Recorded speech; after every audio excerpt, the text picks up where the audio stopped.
Hello everybody, I'm the Starbucks Gamer. Welcome back to Minecraft. We are back here. I don't remember what I was doing last. Story of my life. I'm giving everybody this little heads up that while I do record for the video footage, I don't typically record for the voiceover. I usually add that later on. Unfortunately for me, it's been way later on and I don't remember what I was doing. This is why you should write notes on things you're doing in a video, because if you come back later, you're gonna be clueless.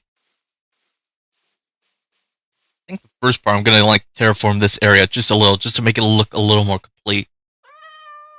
After that, we're probably gonna get some supplies. I'm thinking more cobblestone because I want to plan to make the house looking a little decent, not like how I usually make a house. Like, I want it looking good. Somewhat good. I say that having the knowledge that even at episode 37, this house is still not completed. Oh, there you are, kitty. Hi, kid. Look, when I get a fish, I'll get you out of that. Just stay put. Just stay put. I'll get you later. This is the middle. 1, 2, 3, 4. Alright.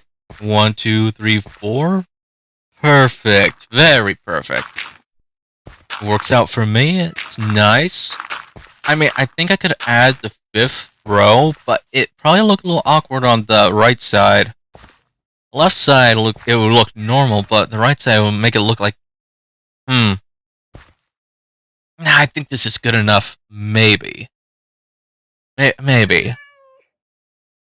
You know what? Chances are we come back to renovate it later.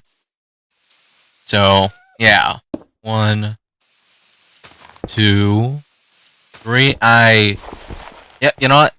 I don't want it cobblestone. I think I might want it smooth stone. Make it look a little nice, you know? Just like, make it look a little nicer. I do want the house looking a little like... Okay. Typically when I play Minecraft, I don't really make my house look too fancy. I usually just make it look very basic, but now that I'm kind of putting this online, I want to put some extra effort into it. So, we're going to make it look a little nice. Ignore what I said earlier about it still not being completed even after episode 30. I get distracted, okay? I get a little too distracted. But we are going to need a lot of cobblestone. Cobble.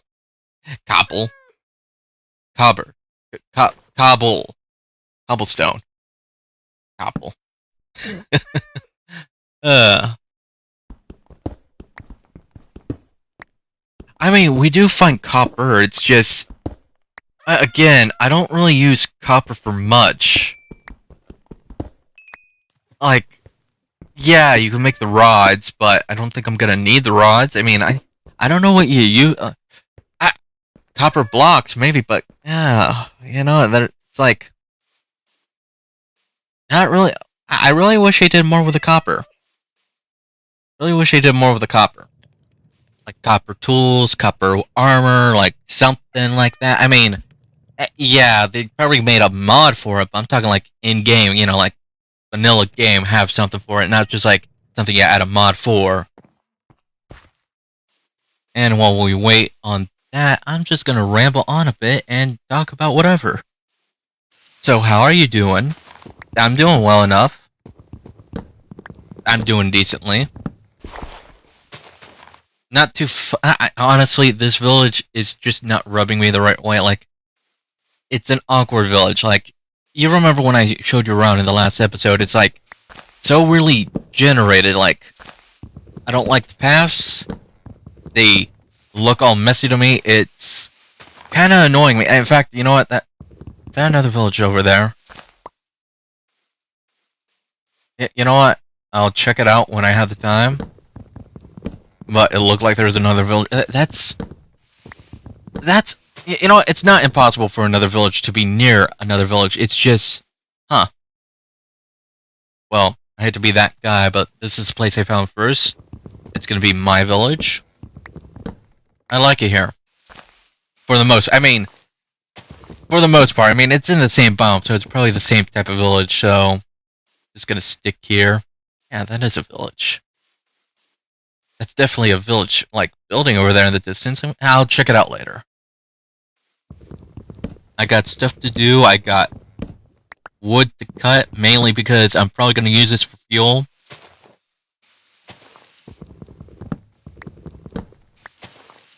Today, while I was outside, I was doing the yard work when I heard a little chirpity, and up in the gutters, I saw a mama bird. Now, normally, I don't like it when a bird is making their home like around my house, specifically if they're going through the wood or something like that. But this mama bird was in the gutters, and I was like, you know what? We're not getting any rain, and your nest has already been fully developed. I'm not gonna tear it down, so you get to stay rent free. The mama bird. I don't know what type of bird it is. That's always a problem with birds. It's like, unless you study birds, you're not gonna know what type of bird they are. I tried using my phone to like, hey, what type of bird this is, and I kid you not that the photo results kept telling me that this bird was a hawk. I looked at the phone, I looked at the picture, I looked at the bird, and I said, nah, that ain't no hawk. It is not there is no way it's a hawk. Even, like I said, I'm not bird savvy, but I think I would be able to recognize a hawk when I see it. This is some sort of, I don't know, like sparrow. Not even a sparrow. It's a tiny bird. It's a very tiny bird.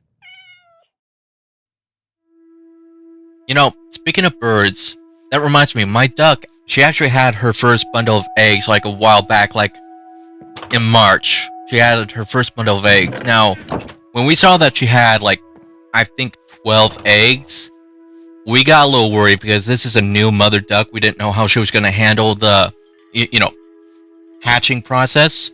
So what we did was we got an incubator and we hatched her first bundle. The end result was beautiful. All 12 eggs, all hatched, all survived. It was little babies. Beautiful little babies that were brought into this world. All chirpity. All happy. We had our own brooder, so we had a place for them to, grow. Now, when we had them in the brooder, I was told, Anthony, I know you get very sentimental. I know you get attached to certain creatures. I'm gonna have to ask you not to get attached to them because by the end of the week, we're selling them and they're going off to new homes. And I was like, okay, understood. I get you. FFA, I get it. I never actually been a part of FFA. Well, no, that's not true. I was a part of some bit of FFA, just not the animal part. Like, I was like, I think it was something to do with growing stuff.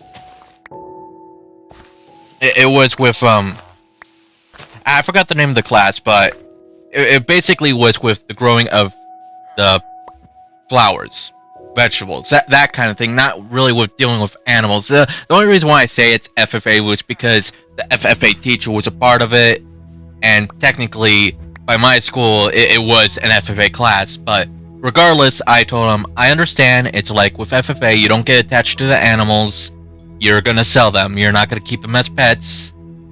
I'm getting into that mentality. My stepdad, he said, okay, that's good, because I'm gonna need you to take care of these little guys until we get them homes, which should be at the end of the week. It did not go exactly as planned, because end of the first week, no buyers for the babies. None whatsoever. So, yeah. It took maybe 2, 3... you know what? I don't even remember how many weeks it took. I know it was like maybe a month. That is definitely a village over there, but it took over a month later for us to get rid of all of them. Granted, by the third week, we did sell like 5 of them to a co-worker of my stepdad's, but we still had the 7 left. During the third week too, is that our duck Daisy, she had another little hatchling hatched. This time around, sadly, when she did it naturally, she had, I think the total she had was maybe 14. 14 eggs. Sadly, out of the 14, only 9 survived. And I was told that hatching rate, that's actually above average. It still didn't feel too good, you know, losing those 5, but that's life sometimes, you know? So, not only did I have to deal with the 7 that were inside, I had to deal with the 9 that were outside. And the 9 that were outside weren't hard to deal with. I just had to make sure that I got them food and water, which was basically what I did for the ones that were inside, so it wasn't that different. The only difference is that the ones that were outside, well, they were exposed to the elements. They were exposed to the dangers of the outside world, more or less. I kid you not, one time I went out there, I was giving them more water because it was a hot day. It was like, I think in the hundreds, so I was giving them like new fresh water. I saw these little gremlins run from one side of the yard to a corner of the fence, and I saw the mama and the papa duck looking up, like doing that little tilt head thing that ducks do. Saying this, a running joke pops in my head that my D&D group has is that we always look up. So I looked up, and lo and behold, flying above my yard was a falcon. We have 9 baby ducklings out.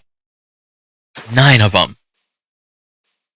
I looked at them. These guys are smart. They're hiding in the corner. They're in a nice shady corner where they can't get caught. But at the same time, I felt a little protective and a little vindictive. Like, okay, you come here, you think this is an all-you-can-eat buffet? Not on my watch, pal.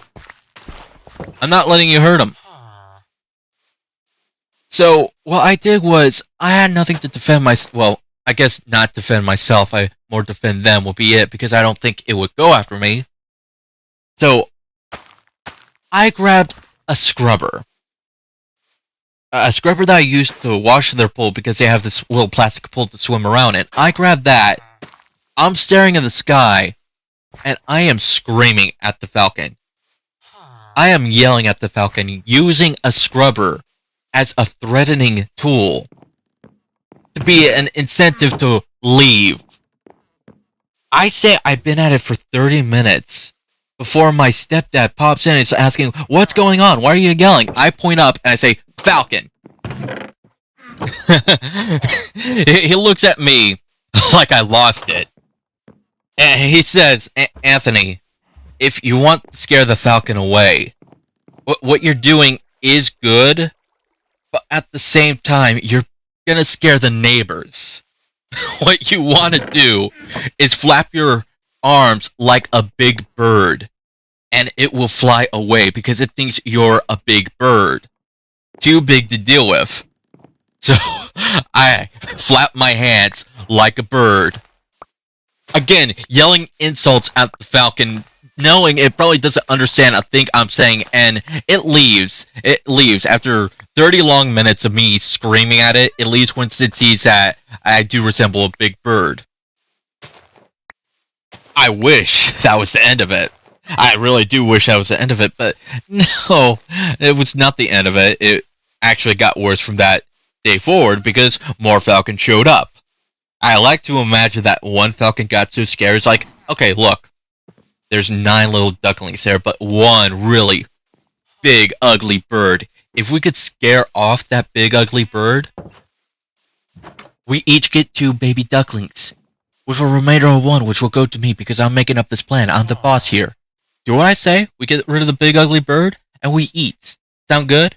And they go along with the plan, but their plan counted on me being a big, dumb, ugly bird. No, I'm just a big, dumb, ugly human that got a little vindictive because they're trying to, they're trying to prey on my ducklings and I ain't having it. So, it got to the point where I could predict when they were coming. They would always arrive around 4.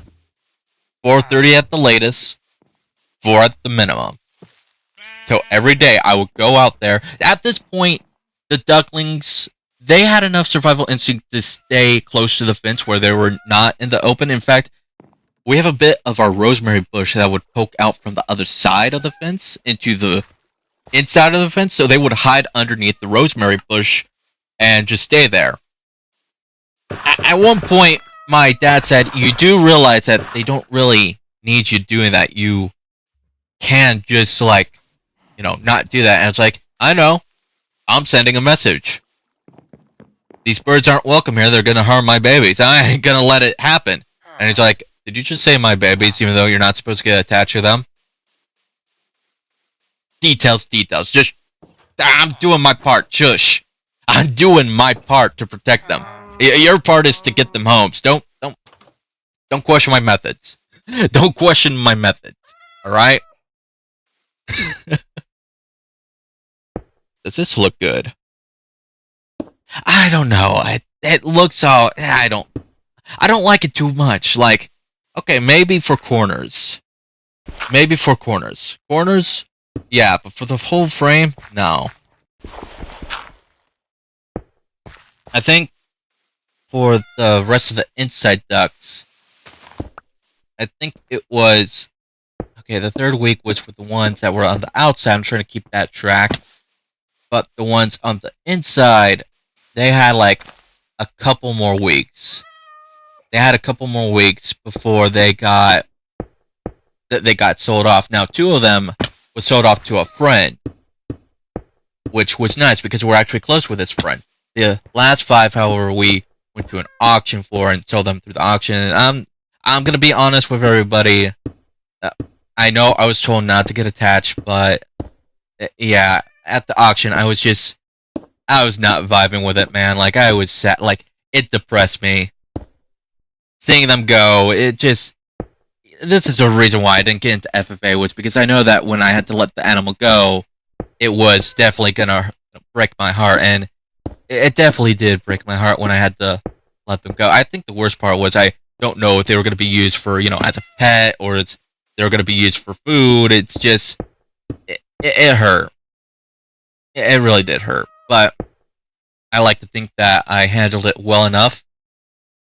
As for the baby ducks on the outside, we actually ran into somebody that got all 9 of them. Somebody contacted my dad, my stepdad, and they asked if they were all available, and we said, yeah, they're all available. And he bought all of them because he had a big farm and he wanted to start up ducks, and he just couldn't find a person to get any ducks. So we're like, okay, yeah, we got ya. You want us to meet ya halfway, so it's fair? You will not believe what this guy says. He says, nah, I'll just go to you. Which, look, I don't remember where he said he came from, but it was a good distance away. I think it was like a 2-hour drive, and you know what? That was very nice of him. That was very nice, because we were willing to go halfway. Well, that's the thing, is that when we're getting rid of these ducks, if you want to meet us halfway, we're willing to do that. It's just, a lot of the people that hit us up, they never either want to, go halfway, or they flaked at the last second. So this guy, not only did he give us our ducks, he also was nice enough to come to us, which, you know what? When I was told where he was coming from, I was like, just to be safe, maybe we should give this guy the carrier box. Because, 1, we're not going to need it after this. 2, he is literally coming from all the way there, a 2-hour drive, to come get these ducks. The least we could do is give him something to carry him in. So, we go and meet the guy. I was actually surprised that we actually got him a box, because I think he wasn't expecting us to get him a box. Maybe he was just kind of I don't know why I was shocked, but pleasant surprise. We made sure that I had a box to take them home. He was prepared if we didn't, but it's the neighborly thing to do is you came out all this way. We didn't want to just say, nah, we're taking back the box. You can't keep it. That just felt rude after he came all this way. So after he left, Dad looks at me. So the first set of ducklings we sold, yeah, looked a little worse. This time you look a little better, but I could tell you still look a little down. I'm like, yeah, just a little. This time I felt better knowing that they're going to a better home. It's just, yeah, it's still still hits. It definitely hit like the next day when I got up early, went outside to go feed the ducks, only realizing that I don't have a bunch of little feather gremlins about and about. Kind of made me sad. I like to think that I did well with not getting too attached. I mean, yeah, I know retelling the story, I did get sad and I do miss them. It's just, I don't think it made me too devastated. Like, it did hurt. Don't get me wrong, it did hurt because I did watch them grow. I literally watched like 12 of them hatch. Literally 12 of them hatch before my very eyes. And I saw them get big and, you know, get new homes. So, yeah, I did feel something. It's just, it didn't devastate me as bad as I thought it would have. So I want to say that at least I did well in that aspect.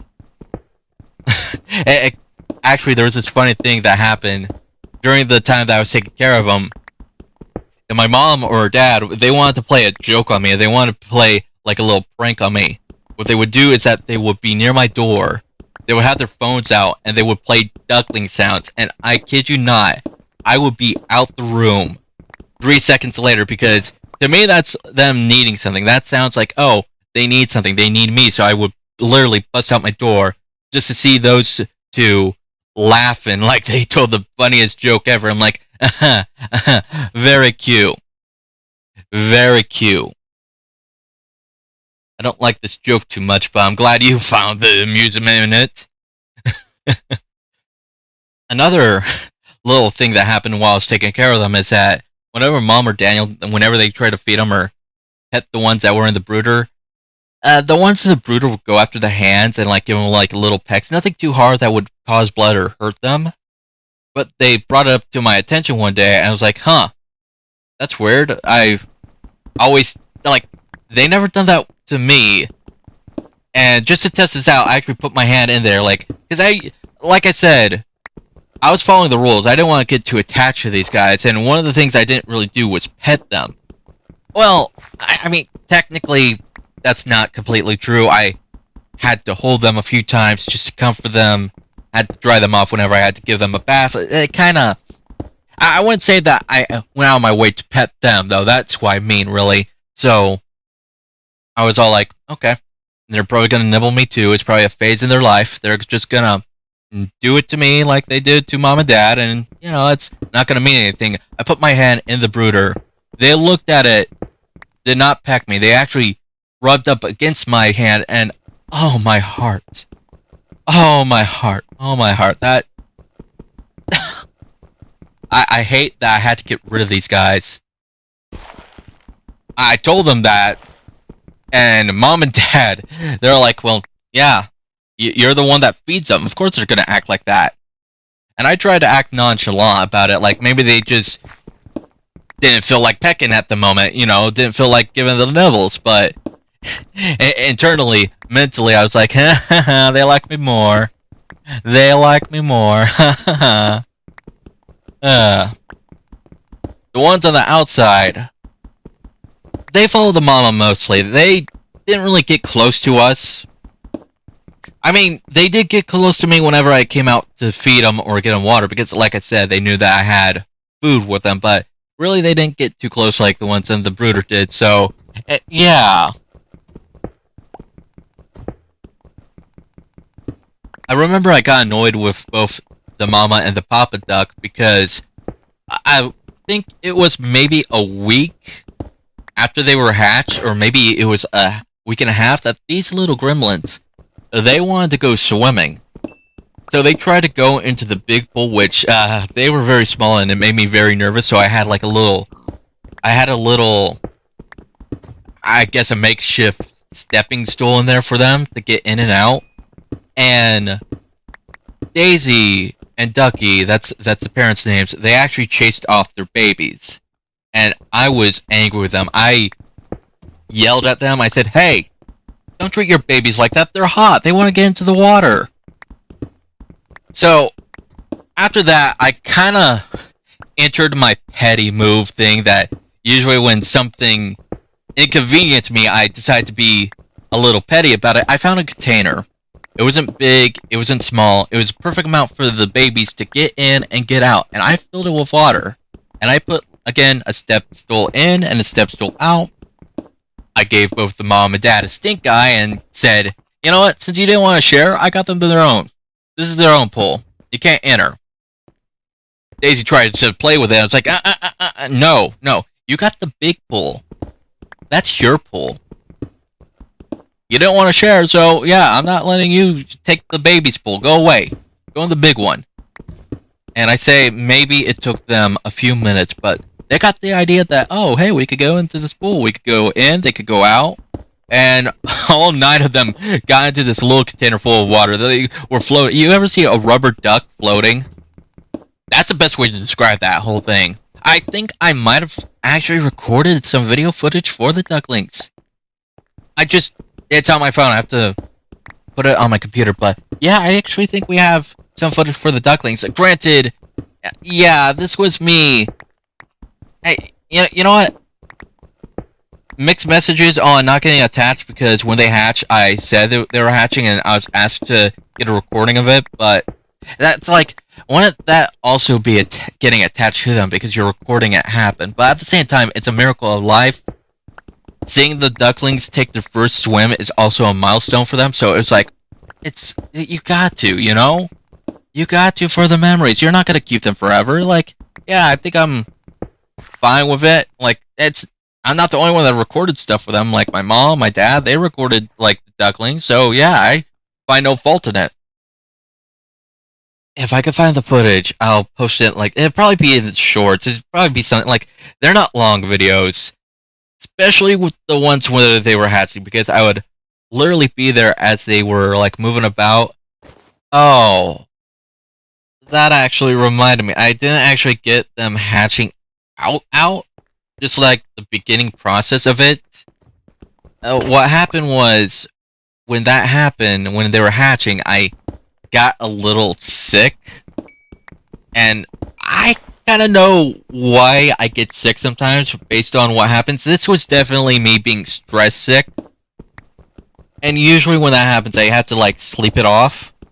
So when I went to sleep, when I woke up, they were all already hatched out. And in their brooder.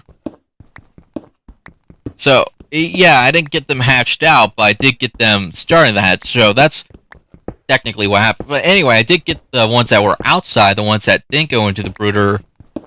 I got them taking their first swim, so I might post that when I find the video footage.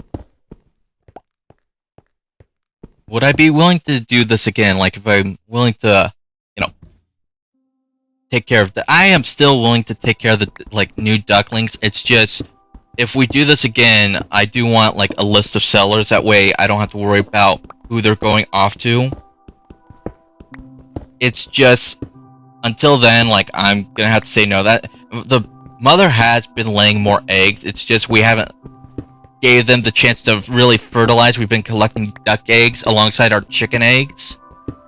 But as of recently, like, it was actually kind of funny because after she laid an egg, when I collected it the next day, she actually went and laid the egg someplace else, like trying to trick me. And I'm like, oh, okay, I see what you're trying to do. You're trying to fool me. It ain't gonna work. I know this fence like the back of my hand. I'd say because after a while, she kept to one place of laying an egg. And then one day there was like no eggs there. It's like, well, I say one day.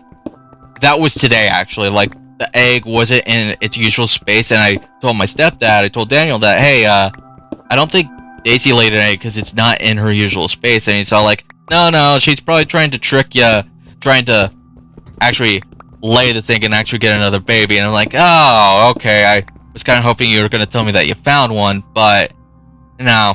Okay, we gotta go and find it. Probably in the igloo, because we have like this little igloo for her as a home, but seeing that it's close to the end of the video, I'm gonna call it here. We're still collecting cobblestone for the house, but with that being said, thanks for watching, everybody. I'll see you next time. Take care, please like and subscribe, and have a great day.